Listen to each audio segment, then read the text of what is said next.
Hello, I'm Yvonne from Growing Old Disgracefully. I'm Marie from Midlife Dramas in Pyjamas. You can find us both on Facebook. And now we've come together to bring you inspirational stories from midlife and beyond in our podcast, Hear Me Roar!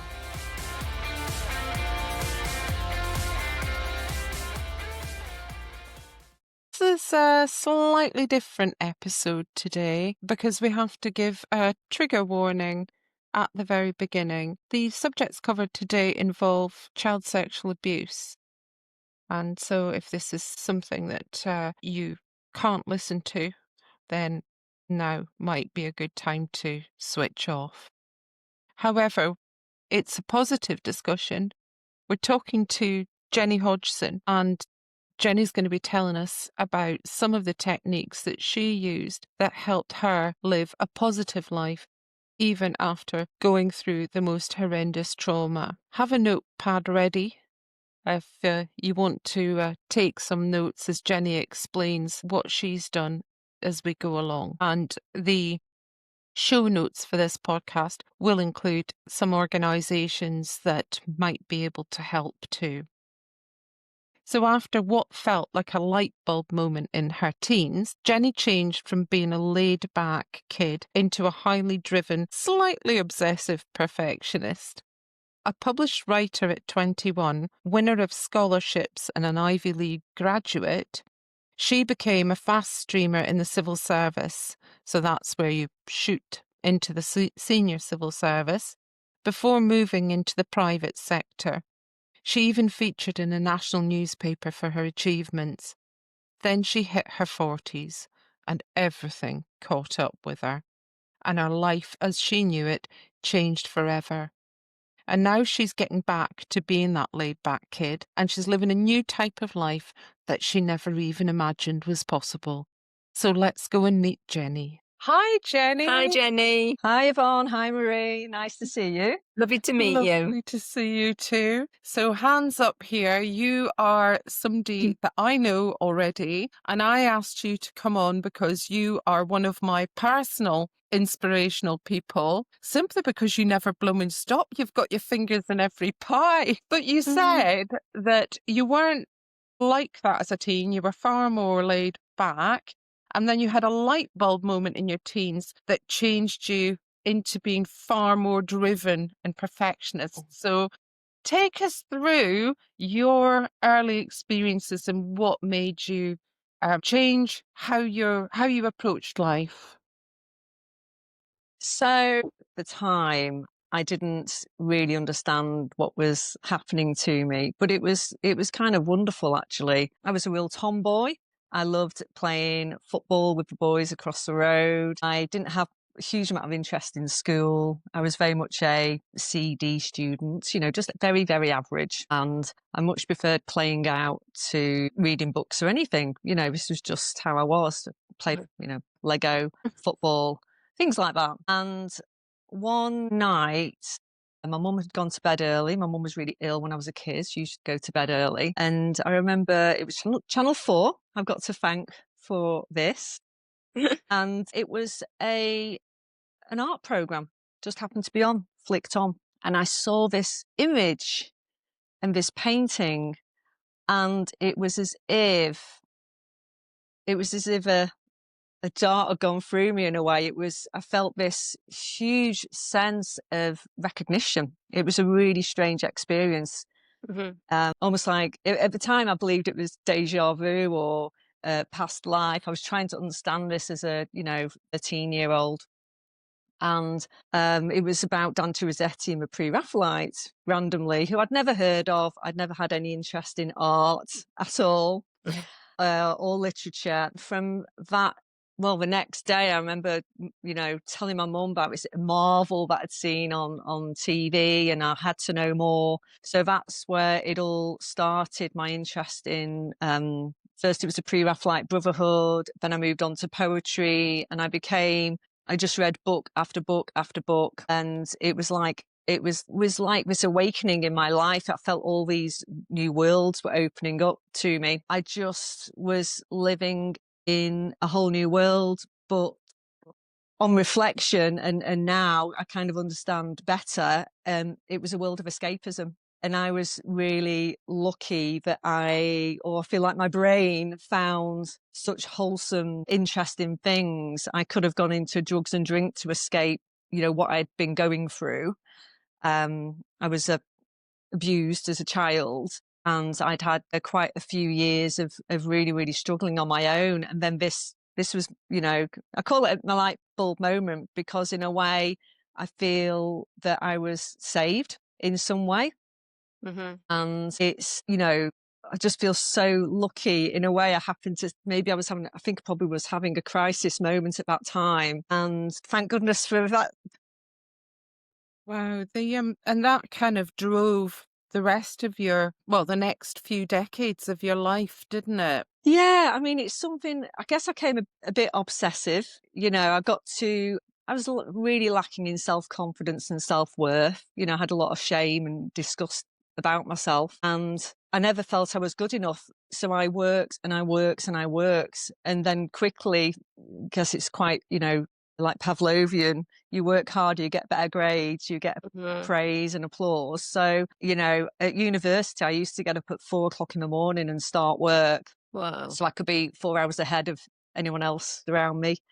We used to have hand essays in on a Thursday. So on a Monday, I would only get 5 hours of sleep. On a Tuesday, I'd allow myself 3 hours of sleep. On a Wednesday, I wouldn't sleep at all. So I was working as hard as I could to deserve that grade, because I didn't feel like I deserved it. So it was a good thing. So I did great. I got a first. I won scholarships. I got into an Ivy League university as a graduate scholar. But it wasn't a very healthy way of living. It was probably tipped over into being a workaholic. But, I did well. I got into the Civil Service Fast Stream, which is an accelerated graduate programme. I got into the Senior Civil Service within 18 months of joining, worked like a lunatic, and I kept working like a lunatic till my early 40s. And then I had a major burnout. And that was, it was maybe coming, because, as we get older, we can't keep going the same way. But also it was at the time of the Me Too movement. Right. And I had no idea, anything of that related to me in a way, because I hadn't forgotten what I'd experienced as a child. I was sexually abused, but I just parceled it away. I'd spent, the years before discovering good old Dante Rossetti, trying to forget about it, trying not to think about it. And that just becomes a way of being. It was something I refused to think about. Any scenes on TV of that nature, I just would not look at, or I'd go out of a room. It made me feel really uncomfortable. I would, avoid reading about these things just as habit. It become a habit, really. But with Me Too, you couldn't avoid it. It was everywhere. Mm-hmm. And that's when I started to experience symptoms of PTSD. I didn't know what was happening at the time. How did that manifest itself? What were the symptoms? Well, for years, I only ever used to have nightmares. Every night I'd have these horrendous, terrifying nightmares of being chased, to be raped and murdered. And I kind of thought it was normal. And these started to get worse. One day, my partner, I think I'd woken up and, in a bit of a state. And my partner turned around and said, Jem, this isn't normal. And that was kind of like, well, it's normal for me.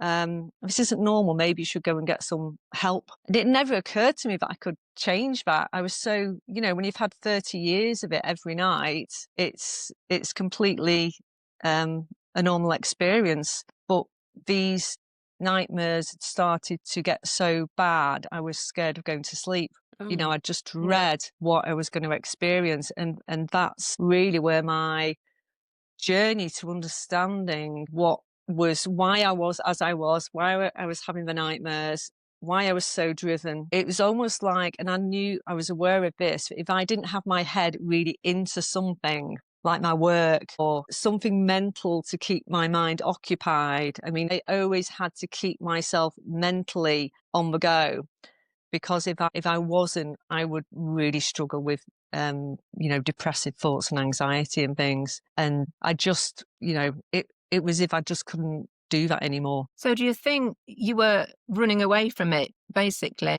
Yeah, I mean, literally, I was running every night. I just spend all my nights running, literally running, hiding in fear. And then in the day, I would be again, just working like an idiot, and nothing was ever good enough. I always remember I needed to feel, I used to tell myself if I didn't suffer, I wasn't working hard enough. Yeah. And if I wasn't working hard enough, I didn't deserve to be where I was. I've read a reasonable amount about this now. A lot of us don't think the best of ourselves. That's kind of human behavior, isn't it? Mm-hmm. But shame, huge amount of shame Yeah. and disgust. When I was a child, we didn't have the internet. I was very much on my own. This was something which happened to me when I was at primary school, so I was very young. And I remember feeling like I would rather die than my mum find out. But I was just terrified about her finding out, anyone finding out. I just, kept it. Wild horses wouldn't have dragged it out of me. And and I still kind of felt, you put it behind you as an adult because you move away. You do things to keep yourself feeling safe, keep yourself occupied.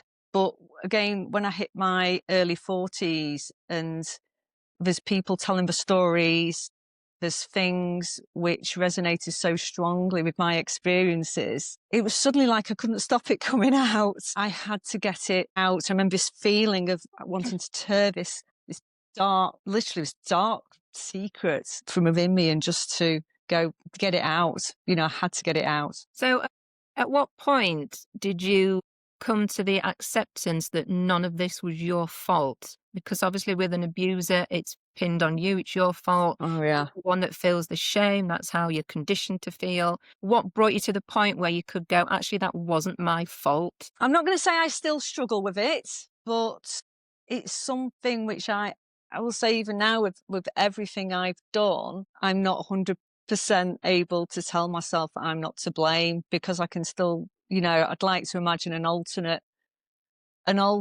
turn of events where I did fight him off, where I did do things differently, where I did seek help. But at the same time, I've done enough, do a lot of kind of meditation work. I can stand back and say, I know that's not realistic. I was a child, but I'm 50 now. So I've had 40 years of thinking like that. So it's fine. It's not in a damaging way anymore, but I've got to be truthful with you. I still wish it had been different. But at the same time, I wouldn't be the person I am. I wouldn't have had the wonderful experiences I've had in life. And it's like I'm looking now at stacks and stacks of piano music and records and books and things which excite and interest me. And that's almost the gift that I feel has been given to me by life as it's not compensation for what happened in a way, but I don't think I would have been driven down this road and discovered so much joy in life in some ways. Yeah. So, you were saying that you had this kind of a moment where your partner was going, "That's not normal." Mm. What did you do? Did you act immediately? Did you I listen? did actually, because it was like, wow, the thought of having a nice dream. I mean, my partner used to say, well, I have normal dreams. These are my dreams. I'm like, wow, that's just amazing. So yeah, I booked in with found a therapist in the local town and booked in with her.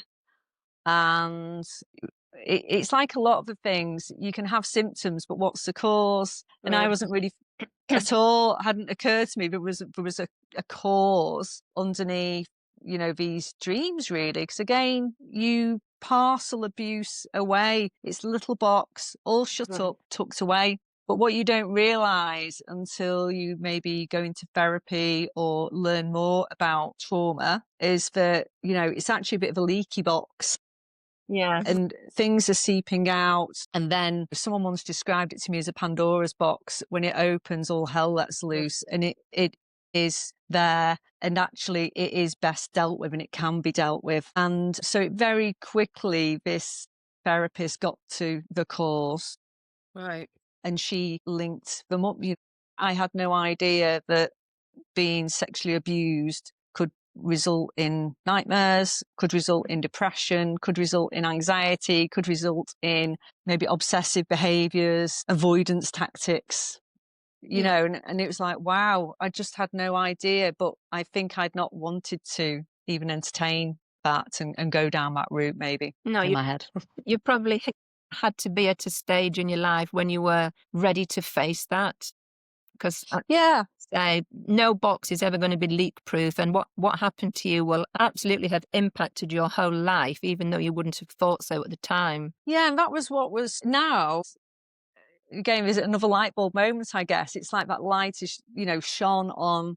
I could reflect back and see all these things, but also it was really painful at the same time because, well, firstly, PTSD, well, this all started to happen. I guess, I've skipped a bit ahead, but when she first said those words, my instinctive reaction was to go and read more about it. Mm-hmm. But what I didn't realize is how careful you've got to be with triggering.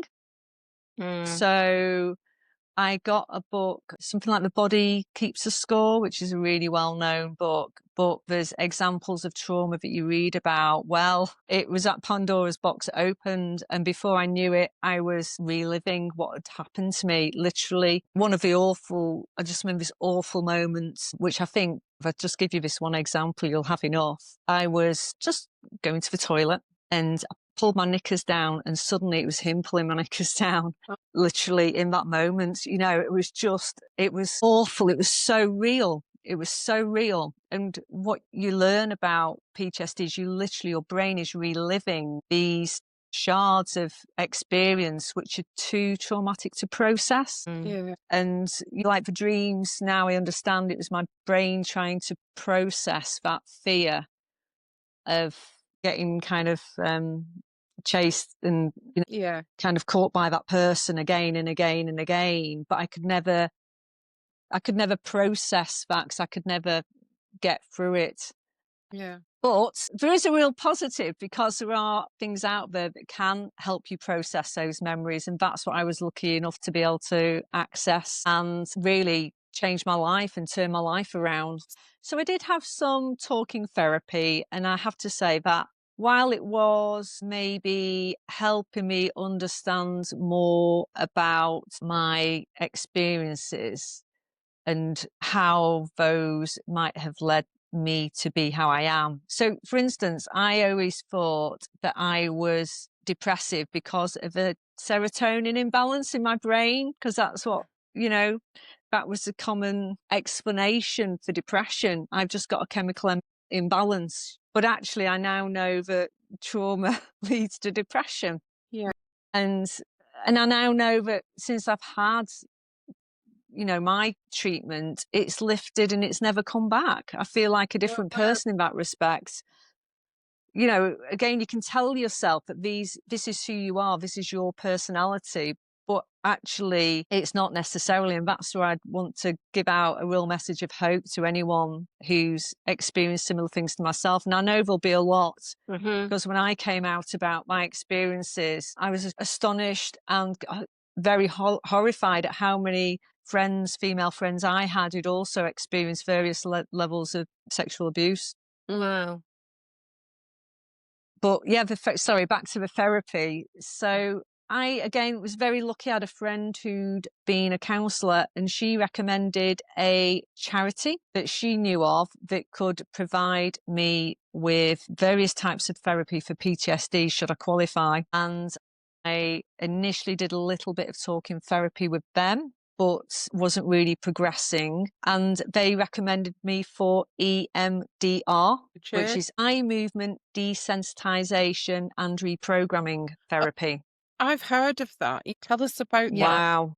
Yeah, so I started that within a few weeks. I was, again, so lucky. And so basically, it's like a bit like magic. We do say it's like magic, and I'm not sure I entirely know how it works. But so when you go to sleep at night, I think a lot of people will know this, your eyes flicker And that's when you're processing the memories of the day. Right. And you're processing what's been happening to you. Now, when you experience trauma, your brain can't process these memories. And that's where trauma then it sits in the brain as I see it, and you're still on permanent alert. You've not parceled those memories away. Mm-hmm. So with EMDR, you literally look at a stimulus. Now, this was during COVID, so I was doing mine on Zoom. So I had to tap shoulders and look down. So I'm seeing this in my peripheral vision. I'm seeing this movement. Mm.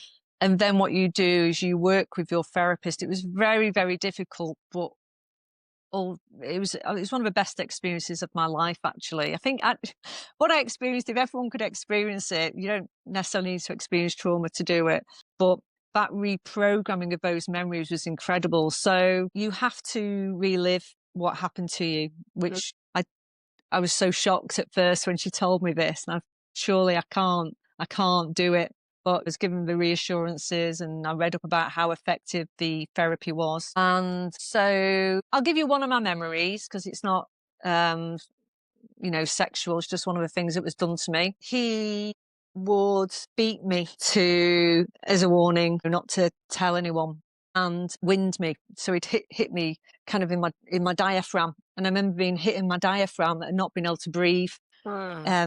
I remember just trying to take in air and feeling there was none, and that I was going to die. I was only a young child, and that horrendous feeling. So it was actually the first memory that came to mind when she said, let's choose one. And that wasn't too bad really, but that was, just that feeling of literally not being able to breathe.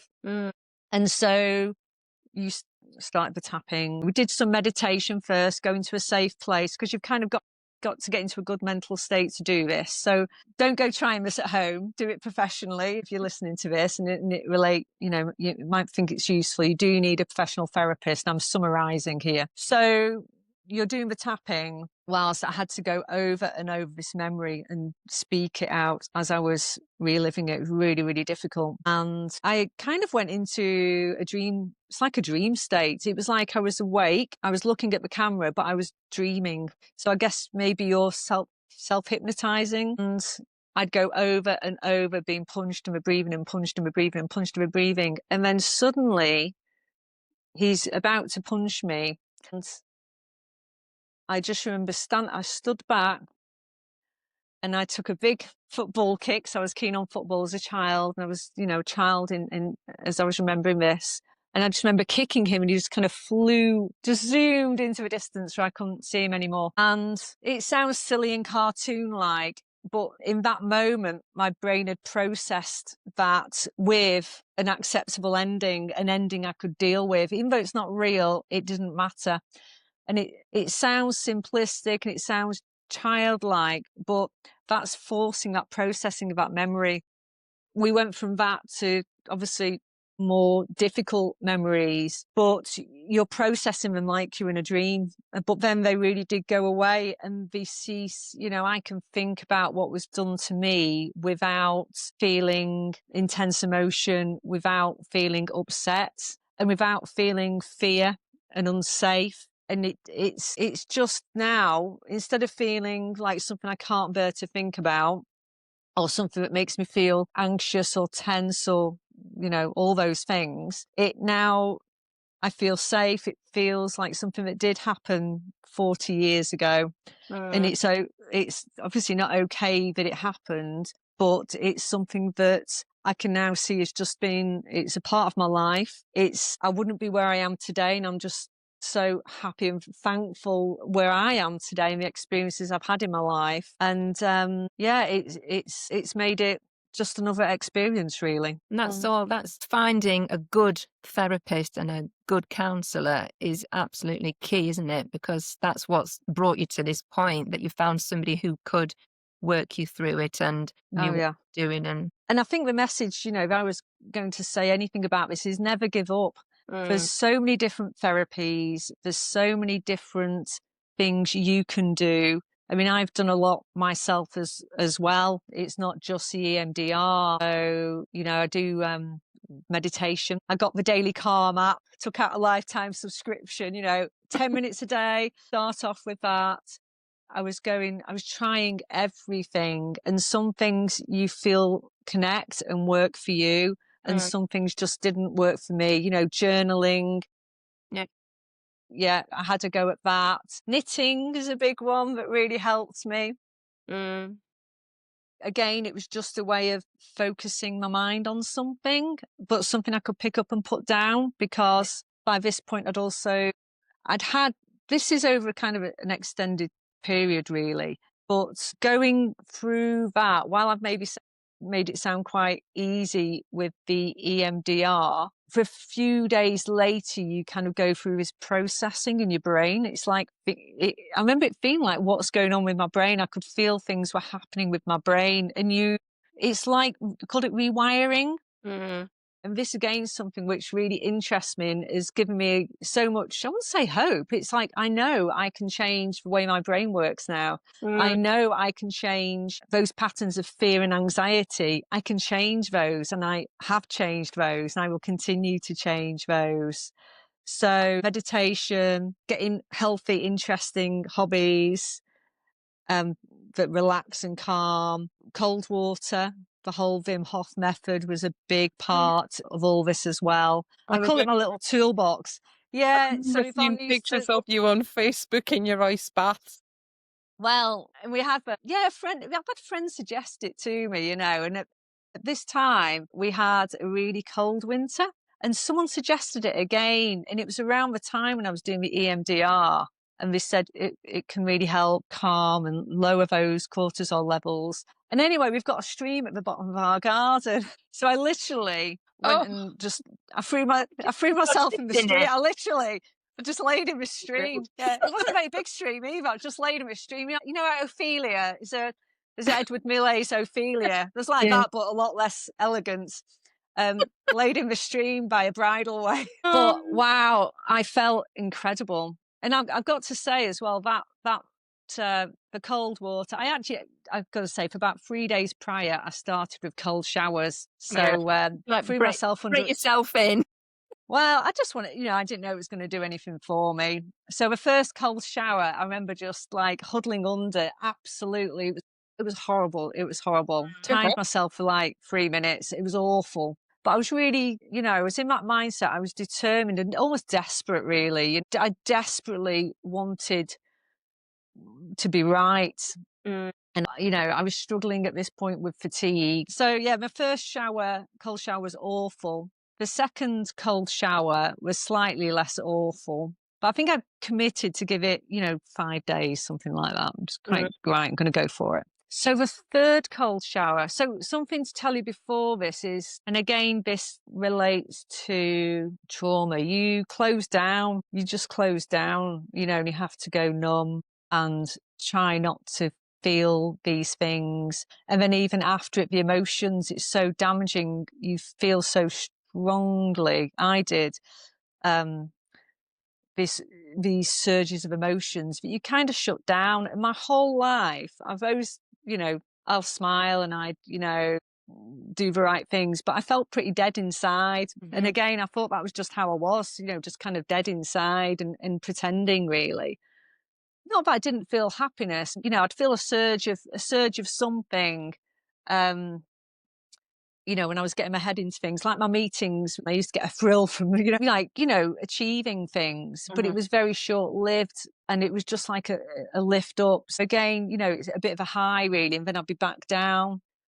I just kind of thought, that's me. That's just how I work. And I've got to live with that. And I didn't again associate it with what had happened. And this is why life is so different now. This is gone. Anyway, third day of cold showers. So here I am kind of dead inside. And I was under the shower. I just stood there, tolerating it with my timer on. And then suddenly I felt this, it was like this burst of energy and light. It sounds crazy, but it's true.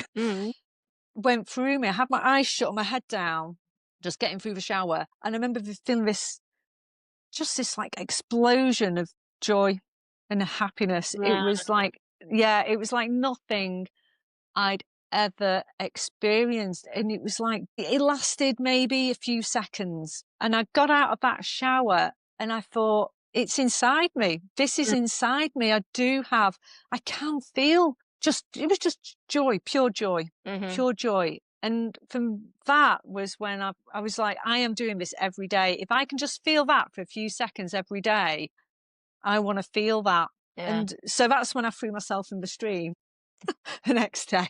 Yeah, but the thing is, your posts and that I saw on Facebook and your photos now, they were joyful. Yeah, I was Like, so here I am happy. again. Well, it was like the best high ever. But what happened was that massive surge became a minute, became an hour, became a day. Yeah. And then it kind of things settled down because I was insanely happy. It was like all this happiness that had been locked away almost. It was like it was suddenly there and infused in my body. And now I understand more about the vagus nerve, and it stimulates the vagus nerve and how that can be kind of malfunctioning in people who've experienced trauma. Mm. I don't, I'm no expert, but to me, what it felt like was it suddenly switched on these neural pathways. It's all connected. So that was, these things all came hand in hand. The cold water, I would do the breath work before, I would do meditation, I was throwing myself in the stream, doing everything I could. And it all kind of, it's like a little jigsaw, really. Little pieces will be put into place. Yeah, it was just a process. And, not having the nightmares anymore, not having the fear, starting to realize that this shame that I'd felt in myself, not feeling good enough, you now know where that's come from. That comes from someone treating you in a certain way, doing things to you, telling you certain things, and you believe it, and your beliefs start to become who you are. So I was able to stand back from that and go, no, I'm not that person. I'm not who he wanted me to be. And it was like, I felt like I'd had a personality transplant. It was wonderful, really. You took control and you rebuilt yourself. Yeah. Some Yeah. aspects were probably felt a little bit scary. I imagine things like telling your family what happened. That must have been really hard. I think it was probably harder for them than for me Right. because, when I think about my mum Mm, and knowing your daughter's gone through that and you weren't even aware and you weren't able to prevent that from happening, you weren't able to comfort them. And that's because the very nature of, abusers, they want to keep the person they're abusing quiet, don't they? The whole part of the torture of what they put you through is how they will isolate you, how they will make sure you don't tell anyone. mm. And it's kind of all part of the abuse. So I do, my mum's been really amazing, really, because she's experienced difficulties in her life with her health. And I feel kind of blessed in a way because I've had the most incredibly supportive family. I've got a wonderfully supportive partner who helped me through it, and people who love me very much. And that, again, I've got to think, well, I consider myself a totally unlovable person, but hold on, I've got all these people who love me. And Yeah. you've kind of got to reflect on those things and be able to stand. It's been a big process in realizing that it's about standing back from your thoughts and realizing what is an assumption and what is actually factual. So Yeah. your family have been incredibly supportive in that kind of taking control and rebuilding yourself Mm. process then. Yeah. Well, in a way, really from the start. I mean, my mum didn't. She did say, I did wonder where you got the interest in art from. Because again, when I was a kid, she said I didn't realise where this interest came from, but Right. I knew it made you happy. So she used to run me to bookshops, take me to galleries, used to have these trips out together. She was slightly bemused about her poetry reading daughter, but she was really incredibly supportive. Yes. Yeah. Yeah. She just wants me to be happy. And I'm really, really lucky. She didn't care when I left one job for another and I'd flit around. But my mum's never, she said, as long as you're happy, just follow your path. Yeah. Yeah. And so what did you do when you left the civil service, and was it around the time that you left the civil service that all of this was becoming clear to you? No, that was, it was the time of Me Too. I remember I accidentally watched the Jimmy Savile documentary, and I actually think that's what did it. Because you went on to become a tattoo artist, didn't you? Well, for a while, I wasn't very good at it, but it was just great fun. I had a really, really good time. But it happened, yeah, it happened around that time. Yeah. So are you working now? I mean, you say you've kind of come full circle and you've now gone Mm. back to being that laid back kid. Are you working now? Or- Well, I'm actually a lady of leisure at the moment, so maybe that's why I'm so laid back. But no, I'm actually retired now. Mhm. So this has been, I'm obviously extremely lucky to be in this position, but I've worked really, really hard Yes, Yeah. you have. and worked hard, saved hard, and now, yeah, I'm kind of in that place where I'm. You know what work's like? You throw yourself into it. And I always have thrown myself very heavily into work. So it's been kind of interesting to step back from that and look kind of for the first time, what do I want to do now? What do I want to do with my life? And it's well, I have had the menopause to deal with as well, actually, of Well, late. So there's been, and that's been fun. And again, it's fun for any woman, as we know. But again, women who've experienced trauma can have more, mhm. kind of issues Yeah. from a Mhm. hormonal perspective. Because again, another thing is the sensitivity of the body. I'm like really, really sensitive to things, and less so now because I know how to manage that. So I keep off the caffeine. I have a healthy diet, minimal alcohol.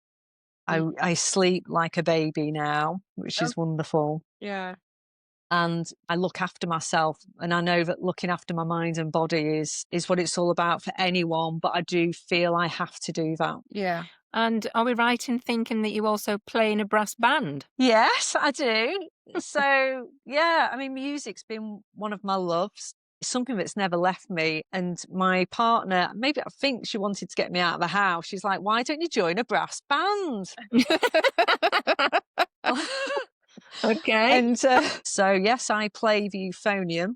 And again, my partner thought a big low instrument would be quieter rather than a shrill high one. How wrong was she? It's like a foghorn. Yeah, I So, was gonna say yeah. that is a big instrument, isn't it? It is, but it's a lot of fun. Yeah, so I've got Yeah. my euphonium, and yeah, that's been great. I mean, the music um, is another thing that stimulates the vagus nerve.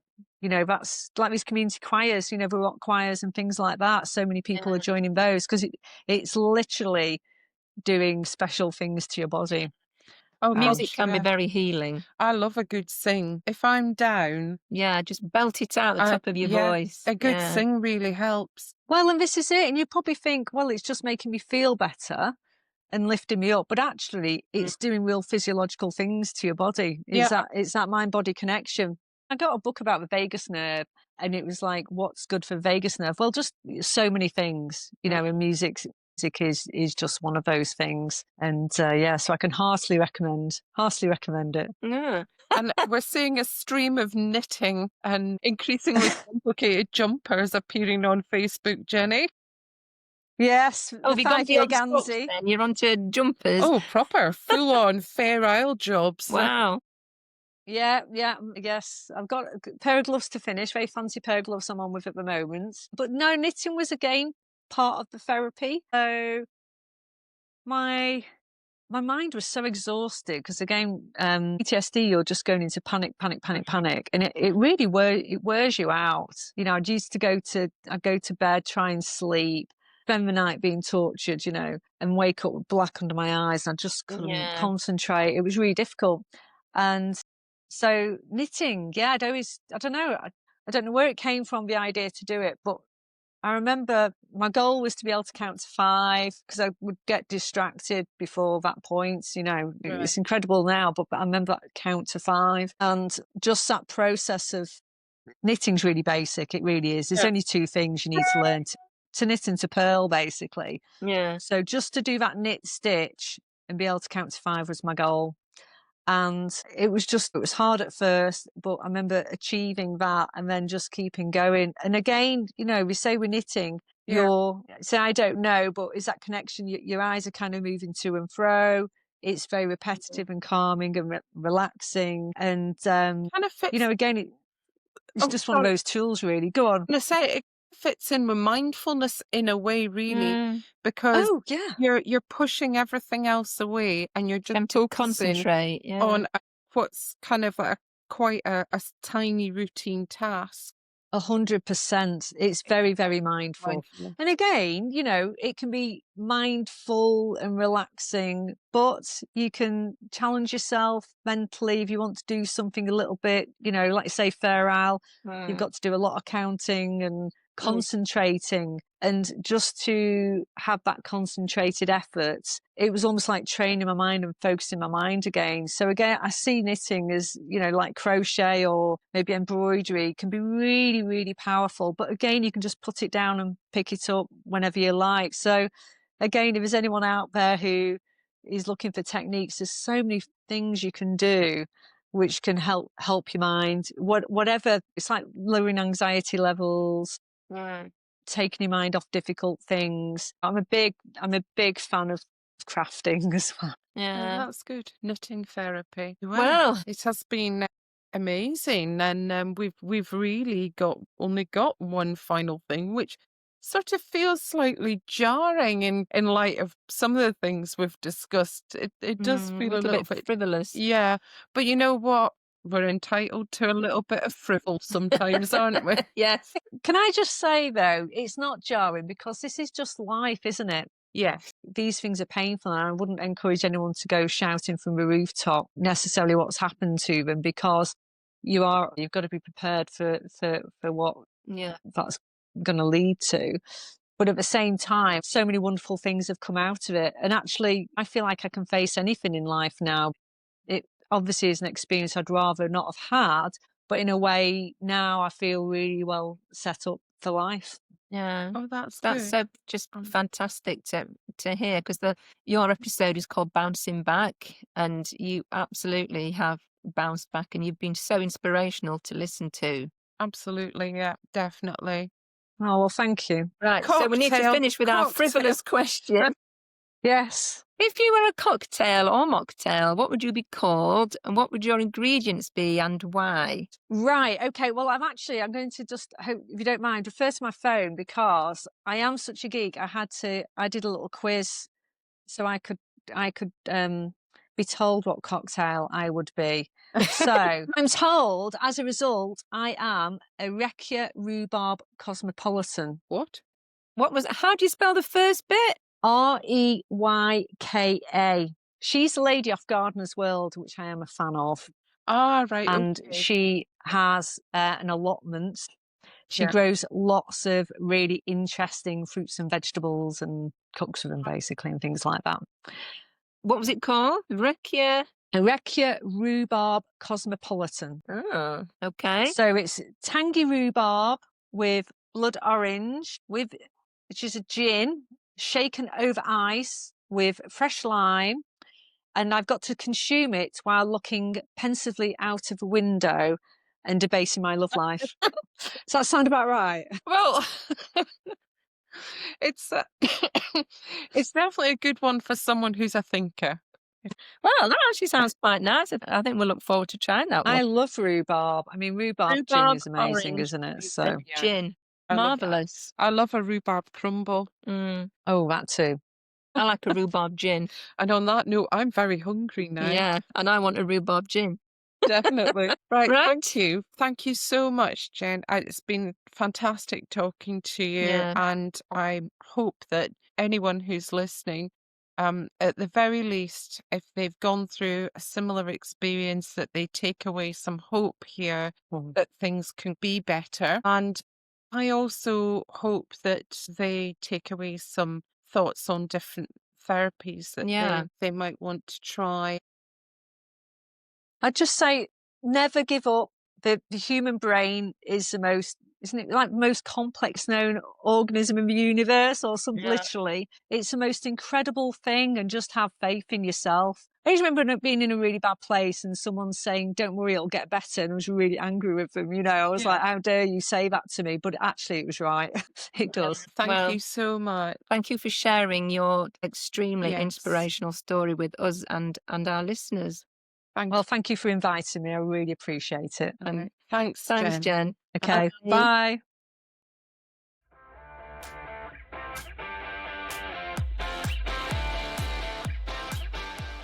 Thank you to our guest this week, and thanks for listening. And we look forward to roaring with you again.